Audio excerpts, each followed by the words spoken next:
भी अंदर जाएगा, फिर वो चाहे हॉस्पिटल का स्टाफ ही क्यों ना हो, नजर रखना अच्छी तरह से।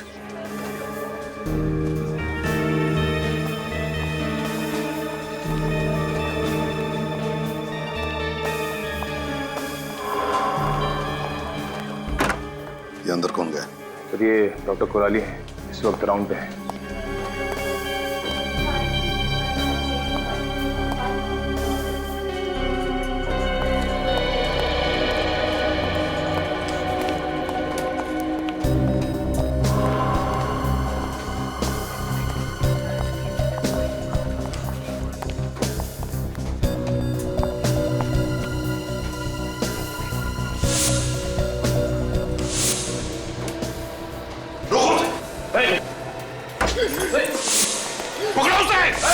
डॉक्टर को लेकर आओ, जल्दी जल्दी जाओ।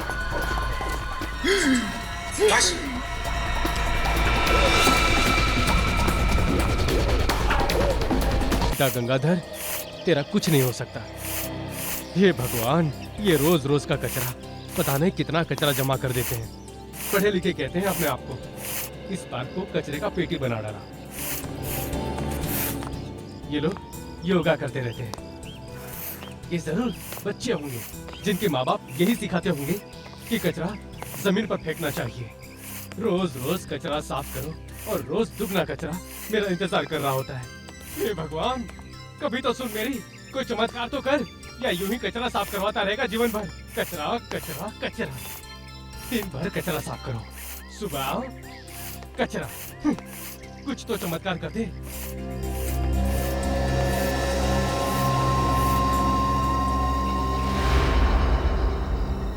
ये क्या चमक रहा है? चैन। अरे बाप रे, ये तो सोने का लगता है। ये यहाँ आया कैसे? लगता है किसी के हाथ से गिर गया। आसपास कोई नहीं है। बेटा गंगाधर, आज किस्मत ने तुझे मौका दिया है। ये सोने का चैन पुरस्कार दिया है, ले ले इसे। गंगाधर, भगवान ने आखिर तेरी सुनी ली।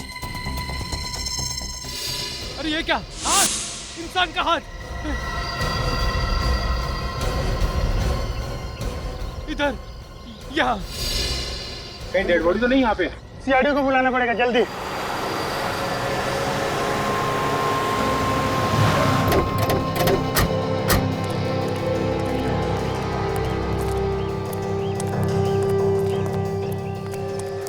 ये लोग कौन है?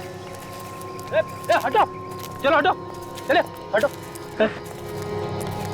तुम दोनों हो कौन? ये हमारा क्राइम सीन है, सीआईडी का केस है ये। तुम लोग बिना परमिशन के यहाँ नहीं आ सकते। न जाने कितने सारी एविडेंस खराब कर दिए होंगे। अरे सब रेडी, चुप हो जाओ। मैं जानता हूँ इन दोनों को, ये हमारे नए सीआईडी ऑफिसर्स हैं। नए ऑफिसर्स? हाँ, नए ऑफिसर्स। इंस्पेक्टर विनीत और ये है इंस्पेक्टर श्रेया। ये दोनों पहले मुंबई क्राइम ब्रांच में थे। ये नए इंस्पेक्टर आए, आपने बताया नहीं सर? सचिन, कल शाम को ही पता चला। तुम लोगों को बताने के लिए मेरे पास वक्त ही नहीं था। खैर छोड़ो। विनीत, क्या मिला तुम्हें यहाँ पर? सर, हमें यहाँ पर ये कटा हुआ हाथ मिला है और उसके ऊपर ये ब्रेसलेट मिला है। ये ब्रेसलेट?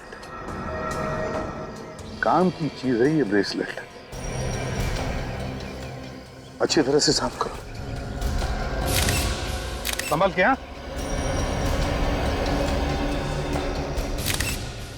कटा हुआ सर? माय गॉड, तो इसके सर के साथ इसका हाथ भी जुड़ा हुआ है। शरीर का बाकी हिस्सा भी तो होना चाहिए आसपास। काम करो, पेड़ के आसपास देखो और कुछ मिलता है क्या। देखो।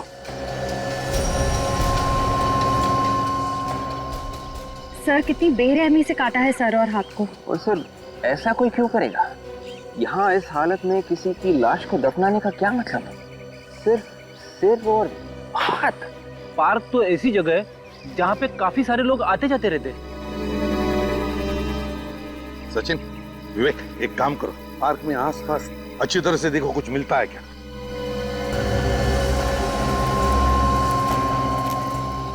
एक बात बताओ, तुम में से किसने इस हाथ को पहले देखा? साहब, ये कटा हुआ हाथ सबसे पहले मैंने देखा। तुमने देखा? जी साहब।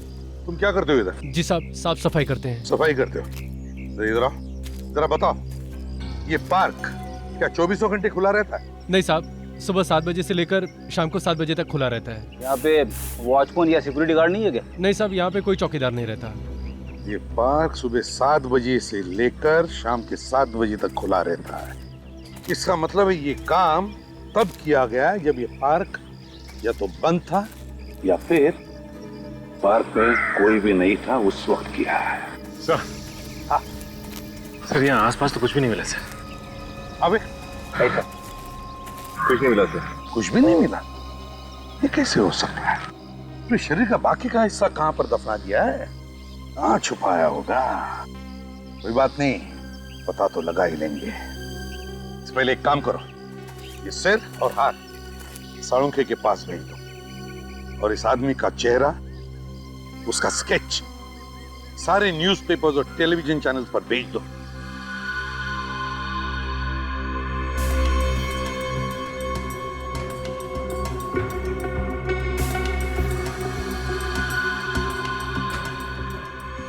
माय गॉड, ये क्या है?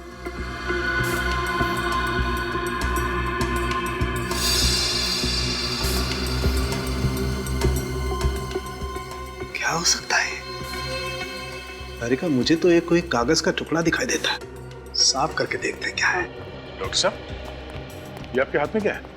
दया, ये मेरे हाथ में कागज का टुकड़ा है। कागज का टुकड़ा मिला कहाँ से आपको? यहाँ से, इसकी उंगलियों के बीच में फंसा हुआ था ये। मगर इसकी उंगलियों के बीच में ये कागज का टुकड़ा कैसे पहुंचा?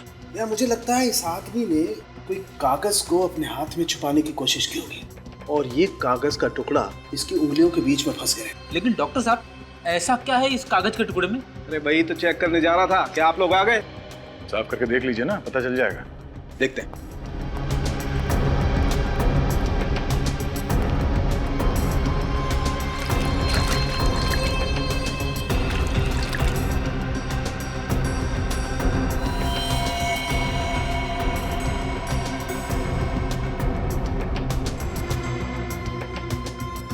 दया, ये तो कोई अखबार का टुकड़ा जैसा लग रहा है। बहुत ही पुराना अखबार का टुकड़ा। सर, इसमें फोटो जैसा कुछ है। कोई घटना या दुर्घटना की फोटो है। Right right, yes. सर, ये चौक लाइन से लगता है कि ये कोई हादसे की तस्वीर है। मगर सर, उसने ये फोटो छुपाया क्यों? कोई तो कारण होगा। इस आदमी के बॉडी के पार्ट्स हमें मिले हैं, हो सकता है उसका इस हादसे से कोई ना कोई संबंध हो। ये क्या? ये, हाँ सर, डेट जैसा कुछ है। हाँ, मतलब ये अखबार करीब 14-15 साल पुराना है। एग्जैक्टली। सर, हाँ, यहाँ पर कुछ है। क्या है? क्या है? ये देखिए, इसके जीप के अंदर एक नंबर छपा हुआ है। देखिए, जीप के अंदर नंबर। नंबर 3? सर, जीप पे नंबर 3 छापने का क्या मतलब है? ये केस तो कुछ ज्यादा ही उलझा हुआ है। पहले इस आदमी की उंगलियों के बीच में 14-15 साल पुराने अखबार की कटिंग, जिसमें एक हादसे की फोटो है, और अभी जीप में नंबर। इस आदमी का किसी न किसी जुर्म के साथ कोई ना कोई कनेक्शन जरूर है।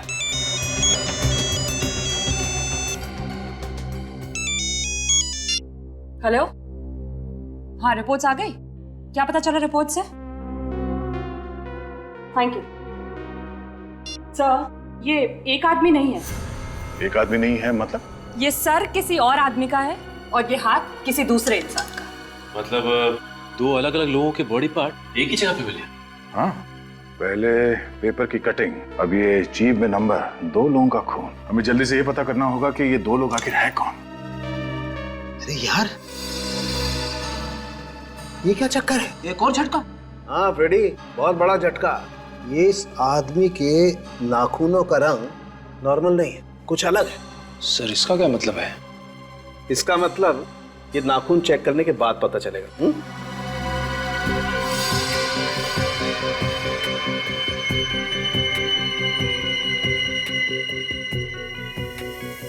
इसे साफ करके चेक करते हैं।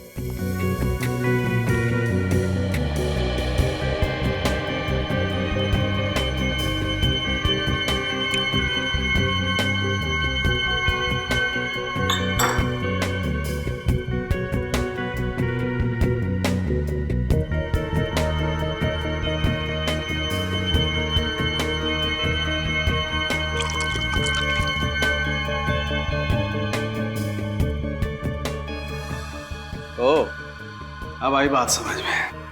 क्या हुआ डॉक्टर साहब? दया, ये आदमी कोई बहुत हैवी डोज ले रहा था किसी दवाई की। कौन सी दवाई सर? वेरिऑक्सिबिन। वेरिऑक्सिबिन? हाँ दया, ये दवाई कैंसर पेशेंट लेते हैं। ये बहुत महंगी दवाई है, आसानी से नहीं मिलती है, और जब तक कोई कैंसर स्पेशलिस्ट अपने हॉस्पिटल में अपने पेशेंट को प्रिस्क्राइब नहीं करता है, तब तक ये दवाई किसी को नहीं मिल सकती। तो फिर इस शहर के सारे कैंसर हॉस्पिटल्स में चेक करना चाहिए। अबे क्या? तो औरतों ने इस आदमी का चेहरे का स्केच पहचान लिया?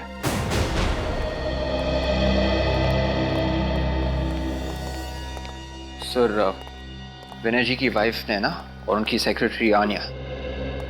सॉरी, ये जो कुछ भी हुआ, क्या आप बता सकते हैं नैना जी, ये सब हुआ कैसे? कल शाम को सब्जियां लेने मार्केट गए थे, वापस नहीं आए। पता नहीं ये कैसे हो गया। मुझे ये भी पता नहीं कि उनके साथ ये किसने किया, क्यों किया। मुझे अब भी यकीन नहीं होता कि मेरे पति विनय अब नहीं रहे। जब वो घर वापस नहीं आ रहे थे तो आपने कोशिश नहीं की उन्हें कांटेक्ट करने की? मैंने उनको हर 2 मिनट के बाद फोन करने की कोशिश की, लेकिन उनका फोन बंद आ रहा था। ये विनय करते क्या थे? सर, वो लॉयर थे। वकील थे? जी सर। तो क्या आप दोनों बता सकती हैं कि किसने किया होगा? ये किसी पर शक है आपको? सर, ऐसा तो कोई याद नहीं। विनय सर बहुत ही नेक और शरीफ इंसान थे। वो लॉयर थे, पता नहीं किसी केस के सिलसिले में किसी के साथ कोई दुश्मनी हो तो पिछले कुछ दिनों में आपसे उन्होंने कुछ बताया, या फिर आपने महसूस किया हो कि वो किसी केस को लेकर परेशान हो? मेरे पति विनय कोई भी केस के बारे में मुझसे कोई डिस्कशन नहीं करते थे। अभिजीत, समझ में नहीं आता कौन खून कर सकता है विनय का। बड़ी अजीब बात है ये। सर, जिस बेरहमी से विनय का खून हुआ है, ऐसा लगता है कि खूनी के दिल में विनय के लिए काफी जहर भरा था, काफी नफरत करता था वो। वही लगता है। सर, सालुंके साहब को ब्रेसलेट पर कुछ मिला है। अच्छा, क्या मिला है? ब्रेसलेट का लोगो। ब्रेसलेट का लोगो? अभिजीत, ये देखो, ऐसा कुछ वी जैसा लिखा हुआ है। वी जैसा ही कुछ है। विक, कंप्यूटर में चेक करो, देखो ऐसा लोगो किस ज्वेलर का है। Yes sir. हाँ अभिजीत,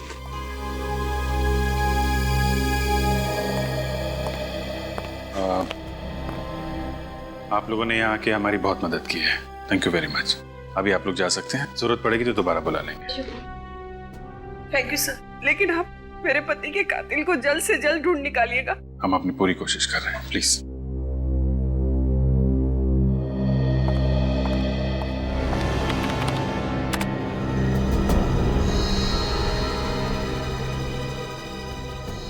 मिल गया सर, वरदान ज्वेलर्स। ये वही दुकान है जो अपनी सारी ज्वेलरी पे इसी तरह का लोगो इस्तेमाल करते हैं। कहाँ पर है ये Vardaan jeweller? Sir, Bandra west. Bandra west, Vardaan jewellers. Abhijit, इस वरदान ज्वेलर्स से पता चल जाएगा कि ब्रेसलेट खरीदा किसने था। बहन की शादी को 1 हफ्ता रह गया सर। आप घबराइए मत, कल शाम तक आपके गहने आपके घर पहुंच जाएंगे। नक्की? पक्का? मैं खुद आ जाऊं? नहीं, आप बस कल शाम तक गहने भिजवा दीजिए। ये सब अब मेरी जिम्मेदारी है। आप इत्मीनान से घर जाकर सो जाइए। ठीक है, नमस्ते। नमस्ते।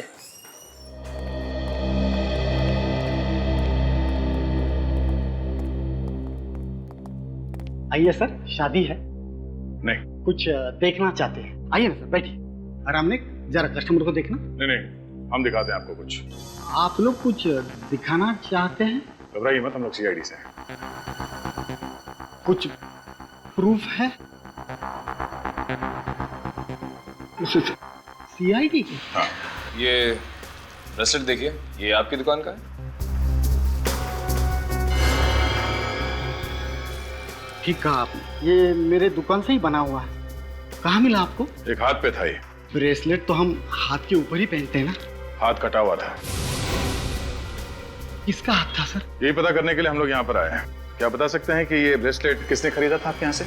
ऐसे ब्रेसलेट बहुत कम लोग बनवाते हैं, शायद 4 से 5 पीसेस ही बनवाए थे हमने। सर, फिर तो बहुत आसानी से पता चल जाएगा कि ये 4-5 ब्रेसलेट्स किस किस ने बनवाए थे। ये सही कहा मैडम ने। बता सकते हैं? मैं अभी दिखाता हूँ सर। श्रेया, इन सबके नाम और फोन नंबर्स नोट कर लो। जी।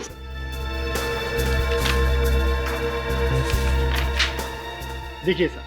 अरे वाह, एड्रेस भी नोट किया है? जी sir. Rajesh 401 silver ring, Shantinagar, Bandra. Subhash Kandivali में रहता है।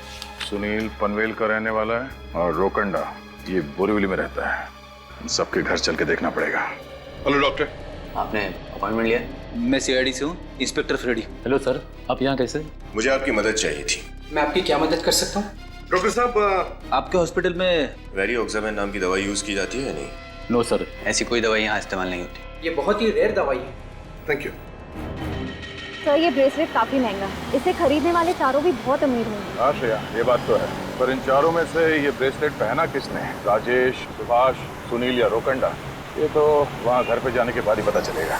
तुम्हारा रोना धोना सुनने के लिए मैं सीआईडी में नहीं हूँ फ्रेडी। काम खत्म करो और इसी वक्त केयर हॉस्पिटल में आ जाओ, इसी वक्त। Excuse me ma'am. यस, मुझे आपके हॉस्पिटल के किसी कैंसर स्पेशलिस्ट से मिलना है। आपने अपॉइंटमेंट ली थी?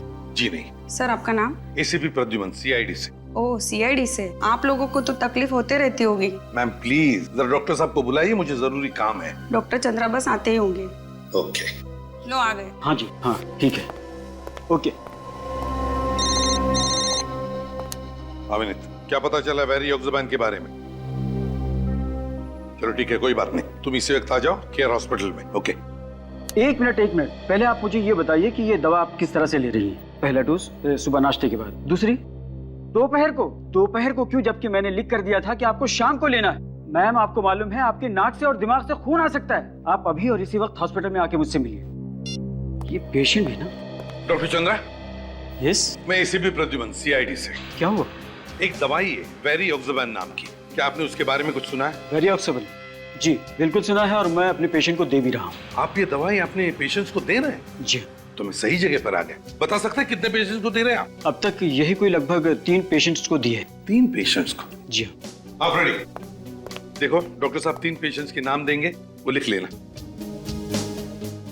अब बोलिए। पहले है वैभव, ये सांता क्रूज के रहने वाले हैं। वैभव। दूसरे हैं अरुण, ये अंधेरी में रहते हैं। अंधेरी। और तीसरे हैं रोकांडा, ये बोरीवली से। रोकंडा? जी। Thank you very much doctor. It's my pleasure. Sir वैसे हुआ क्या है? खून का मामला है। खून का मामला है? जी। देखिए सर, अगर इस मामले में किसी तरह की मदद की जरूरत हो तो प्लीज मुझे याद कर लीजिएगा। Thank you very much sir. Amina, देखो इन 3 पेशेंट्स के नाम मिले जो लोग ये दवाई ले रहे हैं। इन तीनों पेशेंट्स की जानकारी दया और बाकी लोगों को देना। विनीत का फोन। हाँ विनीत। सर हमें यहाँ से 3 पेशेंट्स के नाम मिले हैं। क्या? हॉस्पिटल से 3 नाम मिले हैं? जी सर। अच्छा, जो ब्रेसलेट हमें लाश के हाथ पर से मिला, वैसे ब्रेसलेट 4 लोगों ने खरीदे हैं। 4? हाँ, 4 लोगों ने। उनके नाम है राजेश, सुभाष, सुनील और रोकंडा। रोकंडा? हाँ, रोकंडा। ये नाम तो हमारी लिस्ट में भी है सर। हाँ? Yes sir. ओह ठीक है, हम उसके घर जाते हैं। Okay sir. Okay okay. ये रोकंडा कहाँ रहता है? बोरीवली में सर। बोरीवली में।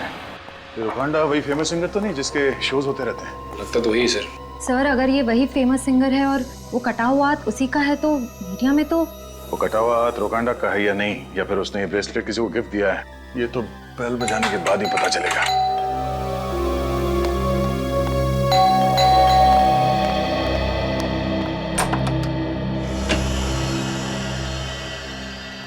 बोलिए साहब। जी कहिए, किससे मिलना है आपको? हम लोग सीआईडी से हैं, रोकंडा से मिलना चाहते हैं। रोकांडा? हाँ वो यहीं रहते हैं ना? जी बिल्कुल यहीं रहते हैं। और आप? मैं उनकी पत्नी त्रिया। कहाँ है वो? घर पर नहीं है क्या? आप यहाँ बैठिए प्लीज।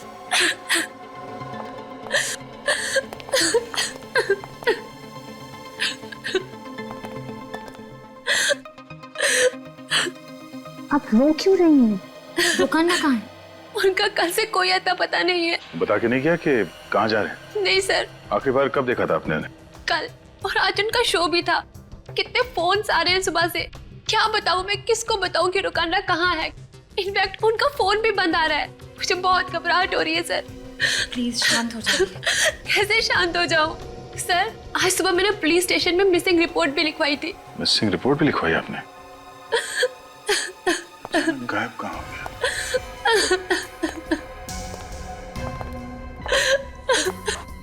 ये ब्रेसलेट सर ये तो हाँ, वही ब्रेसलेट है।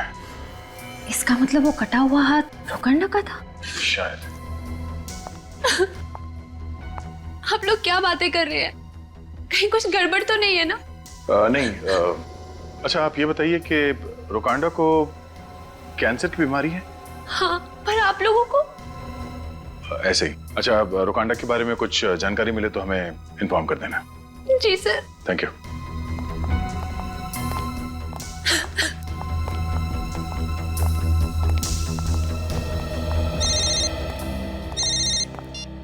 हेलो।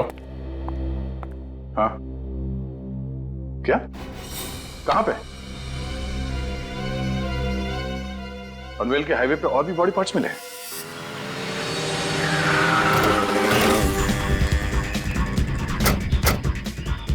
मैं फोन करके खबर दी लाश के टुकड़ों के बारे में।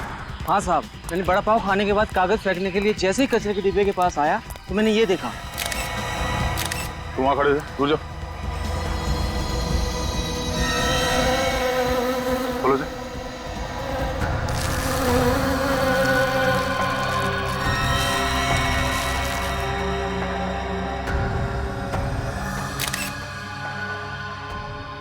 बॉडी के टुकड़े तो बिल्कुल वैसे ही हैं जैसे हमें उस पार्क में मिले थे। हाँ सर, इस लाश की हालत बिल्कुल वैसी है जैसे पहले की है। और सर बाकी का शरीर भी गायब है। खूनी ने लाश के टुकड़े को बड़ी सफाई के साथ इस प्लास्टिक की थैली में डाल के यहाँ पे कचरे के डब्बे में फेंक दिया। लेकिन सर कोई खूनी ऐसा क्यों करेगा? मैं भी वही सोच रहा हूँ। सर कहीं इन दोनों का खूनी कोई एक इंसान तो नहीं है? हो सकता है निखिल, मैं इस तरह से लाश को काट के फेंकने का क्या मतलब हो सकता है? इसके पीछे कोई ना कोई वजह तो होगी। एक मिनट जरा हाथ हटा। इसका चेहरा देखो जरा ध्यान से। सर कहीं ये रोकांडा तो नहीं? ये वही फेमस सिंगर रोकांडा है। सर इसका मतलब पहले किसी ने इसे किडनैप किया और फिर इसका खून कर दिया। ऐसा लगता है श्रेया। मुझे तो लगता है कि वो वकील विनय है, उसे भी पहले किडनैप किया और मारा है। सर जिस तरह से इन दोनों का खून हुआ है विनय और रोकांडा का, उससे तो यही लगता है कि खूनी की इन दोनों से कोई जादुई दुश्मनी है। कोई ऐसा इंसान हो सकता है जिसके दिल में इन दोनों के लिए बहुत नफरत भरी हो। जिस तरह से लाश को काटा गया है ऐसा ही लगता है। श्रेया, रोकांडा की बीवी को फोन करके उसकी मौत के बारे में इन्फॉर्म करो। सर मैं जानता हूँ श्रेया, बहुत मुश्किल काम है। क्या करें, तुम्हारा काम ही कुछ ऐसा है, फोन तो करना पड़ेगा। यस सर, मैं समझती हूँ। निखिल, इस बॉडी के पार्ट्स को फॉरेंसिक लैब भिजवा दो। हेलो मिसेस त्रिया।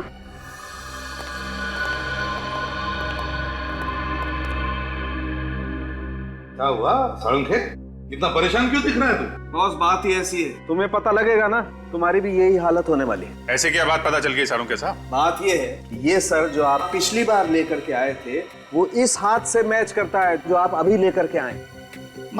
मतलब ये कि इस बार लाया हुआ हाथ और पिछली बार मिला हुआ सर वो एक आदमी का है, और पिछली बार लाया हुआ हाथ और इस बार मिला हुआ सर वो दूसरे आदमी का है। मतलब ये लाश लॉयर विनय की है और ये रोकांडा की? बिल्कुल। मतलब खूनी ने दोनों लाशों को काटा, उनके अंगों की अदला बदली की, फिर अलग अलग जगह पे छुपा दिया।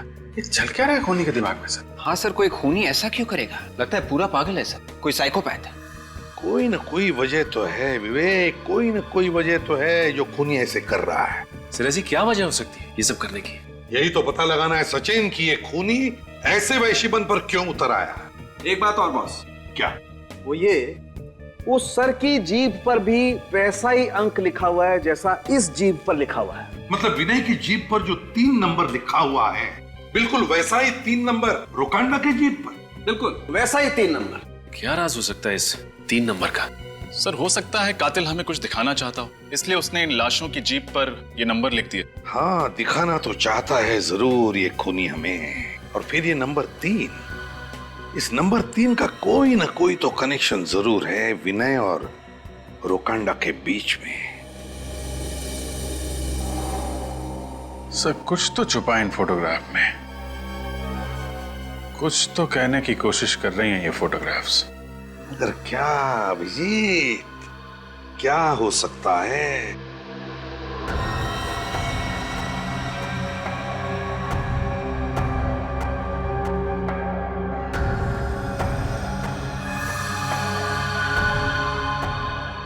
अभिजीत, बॉडी पार्ट्स को देखो, किसी खास तरीके से रखे गए हैं। कुछ समझ में आ रहा है? ऐसा लगता है कि कोई शेप दिया गया है, कोई आकार है। एग्जैक्टली अभिजीत।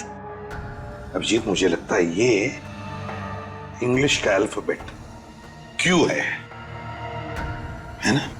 हो सकता है ना? हाँ सर। ये देखो।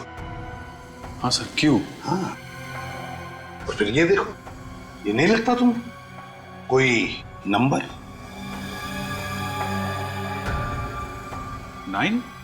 हाँ 9, ये देखो 9 9 9 है ना? और फिर ये 3 and 3 क्यों 933। सचिन इधर लिखो बोर्ड पे Q933। हो क्या सकता है सर? शायद कोई पासवर्ड या फिर कोई लॉकर नंबर, कोई एड्रेस, सर कोई कोड। Code code. अभिजीत, उस क्राइम सीन पर रोकांडा के हाथ में ये कागज का टुकड़ा मिला था। कागज का टुकड़ा, इस पर एक फिगर बनाया हुआ है क्राइम सीन का। तो कहीं ऐसा तो नहीं कि ये कोड नंबर Q933 इस क्राइम सीन से जुड़ा है? क्या हो सकता है ये नंबर? क्राइम सर, कहीं केस नंबर तो नहीं? हाँ, केस ही हो सकता है। विवेक, चेक करो हमारे रिकॉर्ड में केस नंबर Q933 है क्या?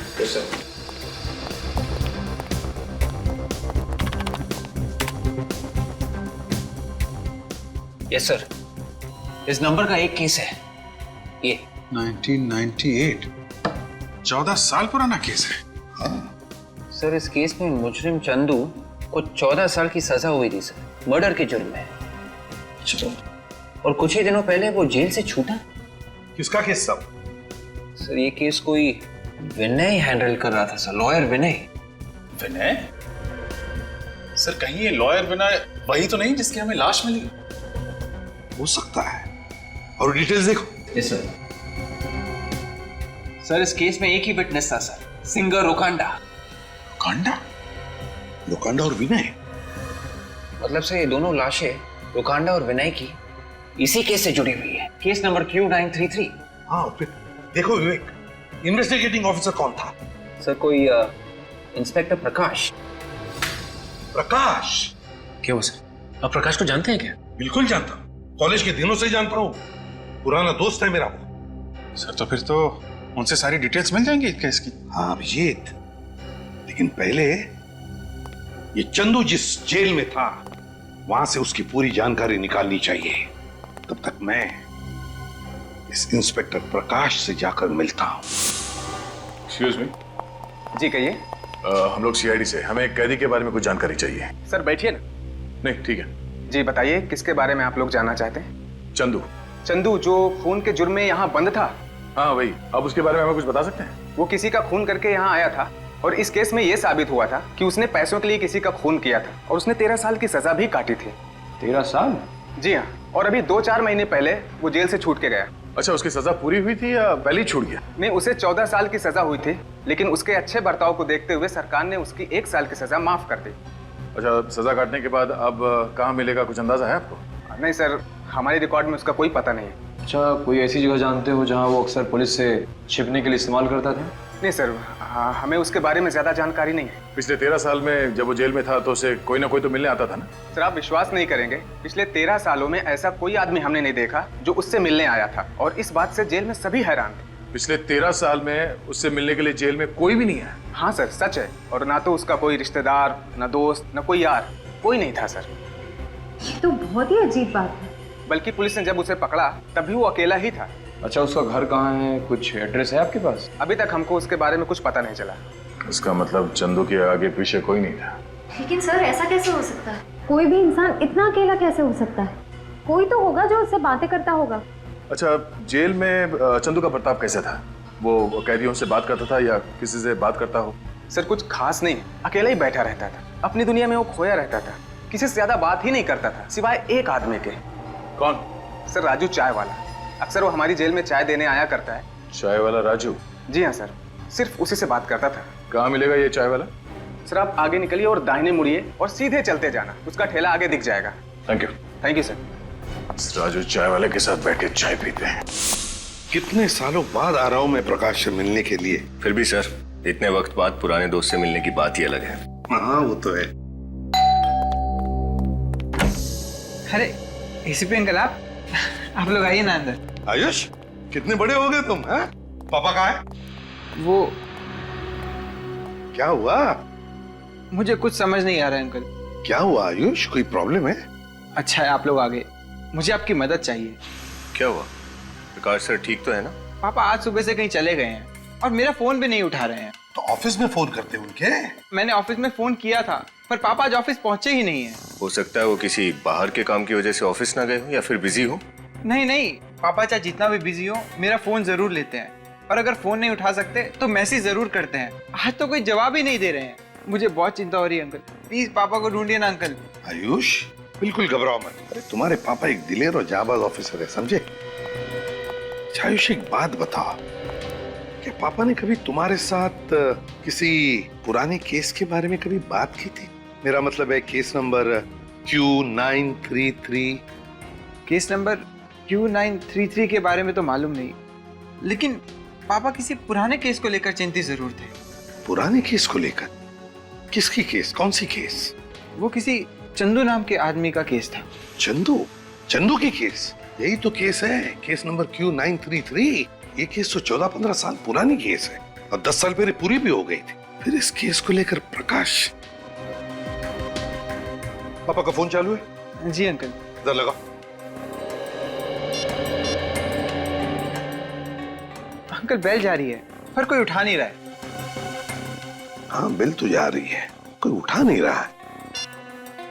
फ्रेडी काम करो, प्रकाश का सेल फोन ट्रैक करो, देखो इस वक्त कहां पर है और कहां जाता है। Yes sir. ये लो बेटा। और सुनो, बिल्कुल घबराना नहीं, तुम्हारे पापा को हम कुछ नहीं होने देंगे, बिल्कुल घबराओ मत। और एक बात, अगर तुम्हें कुछ भी पता चले, कुछ भी पापा के बारे में या इस केस के बारे में, तो मुझे तुरंत फोन कर देना।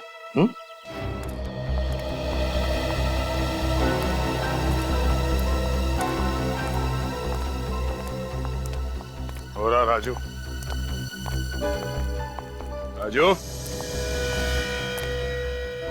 जी साहब। 4 चाय देना। चौथी चाय किसके लिए साहब? तुम्हारे लिए। सोचा तुम्हारे साथ बैठ के चाय पिया जाए।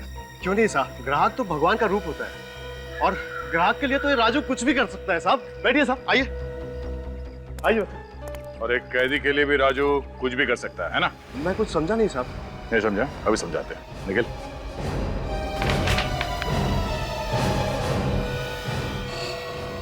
ये कौन है? मैंने तो इसे कभी नहीं देखा। कभी नहीं देखा? सच बोल, झूठ मत बोल। जेल में जाता था ना उसके लिए चाय लेकर? आप लोग क्या कह रहे हैं साहब? मेरी तो कुछ भी समझ में नहीं आ रहा। एक हाथ पड़ेगा ना तो सब कुछ बताना शुरू कर देगा। बोल। मुझे कुछ नहीं पता साहब, मुझे कुछ नहीं पता साहब, मैं इसे नहीं जानता साहब। वैसे नहीं मानेगा? हाँ? क्या था? धुन हटी? हाँ साहब, धुन हट गई साहब, मैं बताता हूँ। ये साहब, ये चंदू है साहब। सिर्फ इतना याद आया या कुछ और भी बताना चाहता है तू? मैं इसे जेल में चाय देने जाया करता था, इसे मेरी चाय बहुत पसंद थी साहब। बस इतना ही? हमने तो सुना है कि तुम्हारी और चंदू की बहुत अच्छी दोस्ती थी। दोस्ती तो दूर की बात है साहब, वो मुझे जान से मारने की धमकियां देता था साहब। एक दिन मौका पाकर साहब उसने मुझे दबोच लिया और मुझे कुछ चिट्ठियां दी और उसने मुझे कहा कि इन चिट्ठियों को पोस्ट कर दे और मुझे धमकी दी कि अगर मैंने उसका कहना नहीं माना या किसी और को इस बारे में बताया तो वो जेल के बाहर अपने पार्टनर के हाथों मुझे मरवा देगा। और तुम मान गए? और मैं क्या करता मैडम, मैं एक मामूली चाय वाला और वो एक खूनी, डर तो लगता ही था। किस तरह की चिट्ठियां भिजवाता था वो तुमसे? ये तो मालूम नहीं साहब, डर के मारे मैंने वो चिट्ठियां कभी खोली ही नहीं। मगर साहब हर 5-6 महीने में वो अपने गांव मंगल नगर के लिए एक चिट्ठी जरूर पोस्ट करवाता था। मंगल नगर? मतलब उसका परिवार मंगल नगर में रहता है? और हाँ साहब, उसने जो आखिरी चिट्ठी पोस्ट करने के लिए दी थी वो कुछ दिनों बाद वापस आ गई थी साहब। वापस आ गई? क्यों? पता नहीं साहब, मैंने तो उसे पोस्ट कर दिया था लेकिन वो वापस आ गई। इस बात को मैंने चंदू को भी डर के मारे नहीं बताया साहब। क्या वो चिट्ठी अभी भी तुम्हारे पास है? जी। दिखाओ जरा। दिखाता हूँ सर।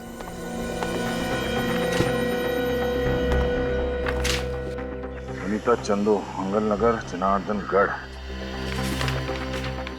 प्यारी अनीता, कैसी हो? आशा करता हूँ कि वहाँ सब कुछ कुशल मंगल है। मेरी प्यारी शीला बिटिया कैसी है? ख्याल रखना उसका, बहुत याद आती है उसकी। बस कुछ और दिन इंतजार कर लो, फिर मैं जल्दी ही तुम लोगों के पास आ जाऊंगा। तब तक अपना और मेरी प्यारी बिटिया शीला का ध्यान रखना। तुम्हारा चंदू, चिट्ठी से लगता है कि ये चंदू अपने परिवार वालों को बहुत याद करता है, खास करके अपनी बेटी शीला को। चिट्ठी से तो ऐसा ही लगता है। मैं चंदू की बीवी और उसकी बेटी से मिलना चाहिए।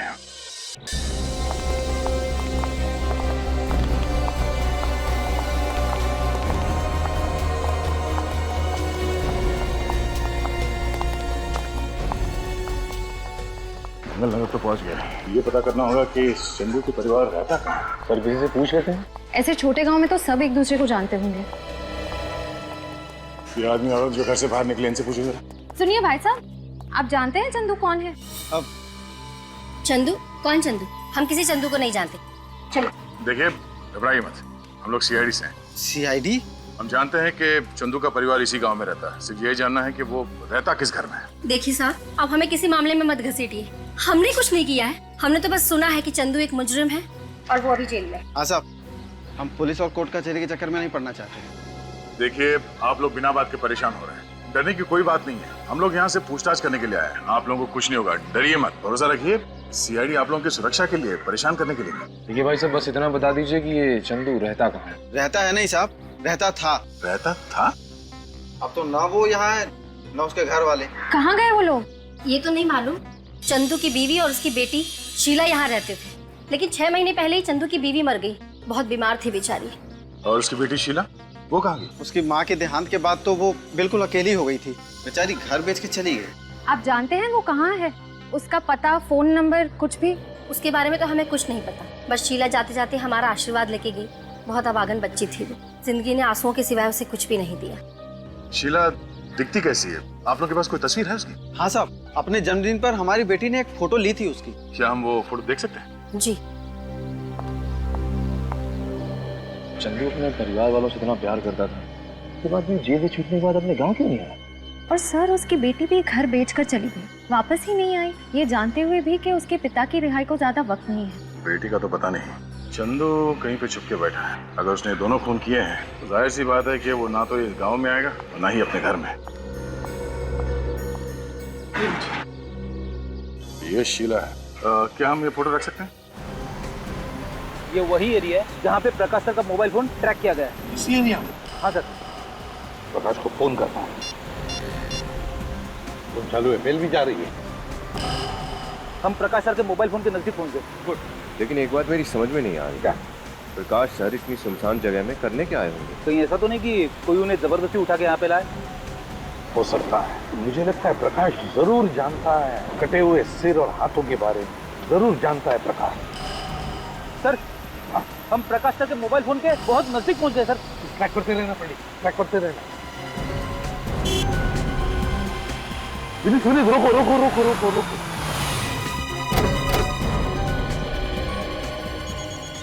इसी एरिया में कहीं पर फोन की घंटी सुनाई पड़ रही है। आ रही है सुनाई?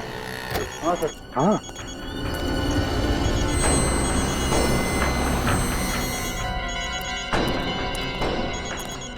देखो आसपास कहीं फोन है क्या?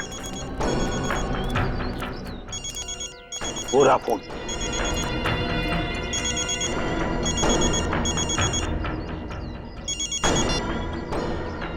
ये तो प्रकाश का ही फोन लगता है। इसका मतलब है प्रकाश यहीं कहीं आसपास ही होना चाहिए। मुझे तो डर लग रहा है सर, कहीं प्रकाश सर के साथ कुछ हो ना गया हो। चुप रहो फ्रेडी, चुप चुप बोलो।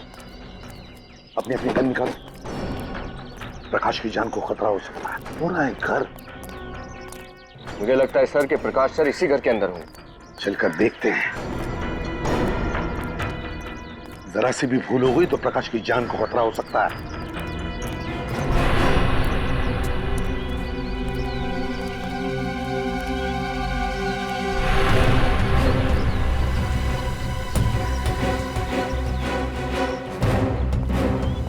उस तरफ जाकर देखो। रेडी? जाओ पीछे जाकर देखो।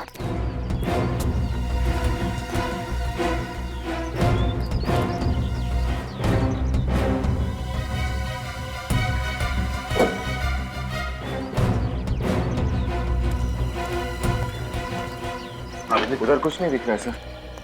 सर, हाँ, बाहर से तो कुछ दिखाई नहीं दे रहा। ठीक है, कोई बात नहीं, घर के अंदर घुस से मगर सावधानी से। प्रकाश की जान को खतरा है, हो सकता है उसके साथ अंदर कोई हो भी सकता है?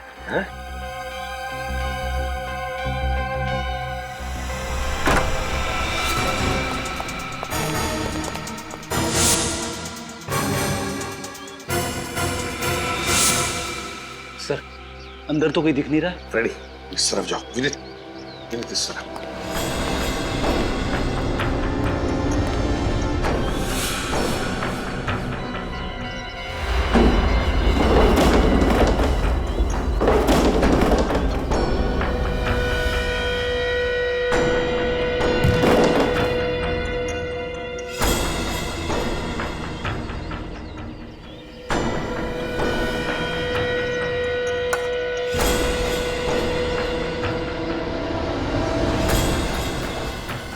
माय गॉड,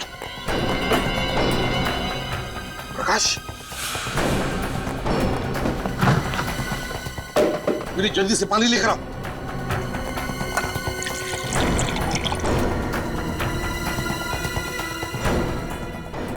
पानी।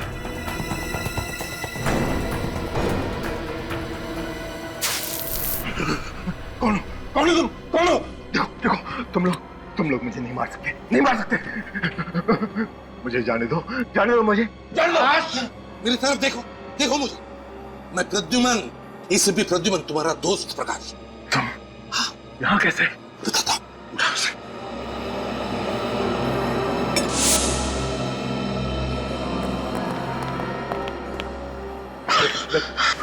पानी पीना, ये पानी पी। प्रकाश, प्रद्युमन, बताओ क्या? कोई मुझे यहाँ ले आया और इसने मुझे बहुत मारा और फिर मुझे मरने के लिए छोड़ दिया। हम लोग कहाँ हैं? वो क्यों मेरी जान लेना चाहता है? मैंने क्या किया? फिक्र मत करो, घबराओ मत, अब हम तुम्हारे साथ हैं। जो भी है तुम्हारा बाल तक बाका नहीं कर सकेगा, समझे? तो सब बताओ, है कौन? तुम यहाँ पर कैसे आ गए? कौन लेकर आया तुम्हें यहाँ पर? मुझे नहीं पता। मैं जब ऑफिस जा रहा था तो किसी ने मुझे किडनैप कर लिया और मुझे लेके यहाँ आ गया।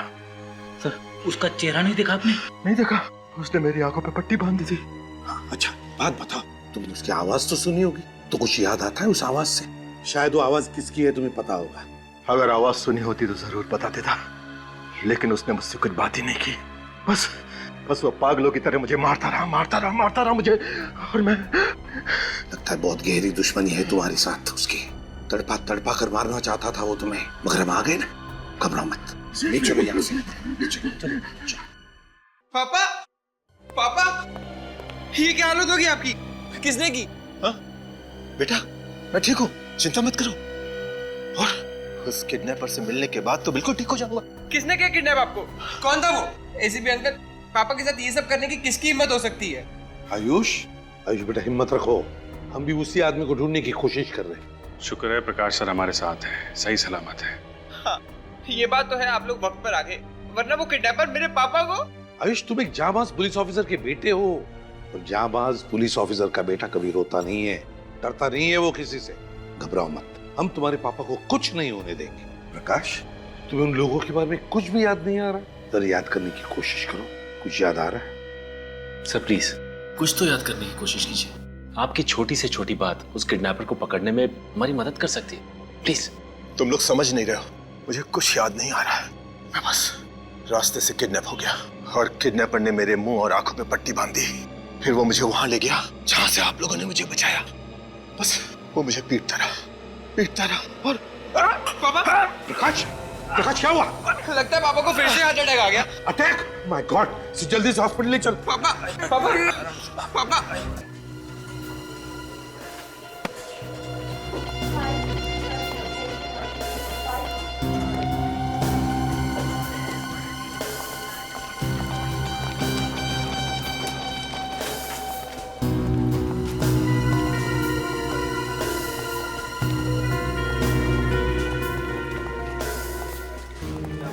जो भी अंदर जाएगा, फिर वो चाहे हॉस्पिटल का स्टाफ ही क्यों ना हो, नजर रखना अच्छी तरह से।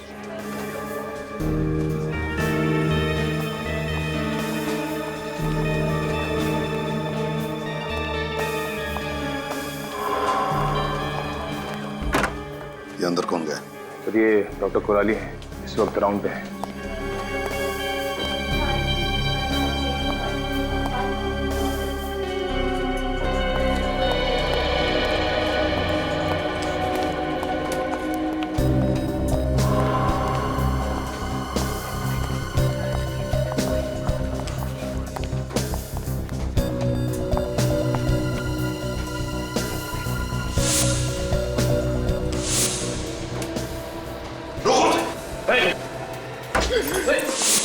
पकड़ो उसे!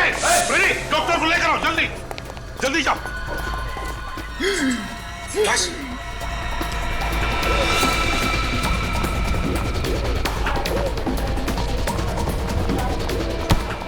रुक जाओ, भागने का कोई रास्ता नहीं है।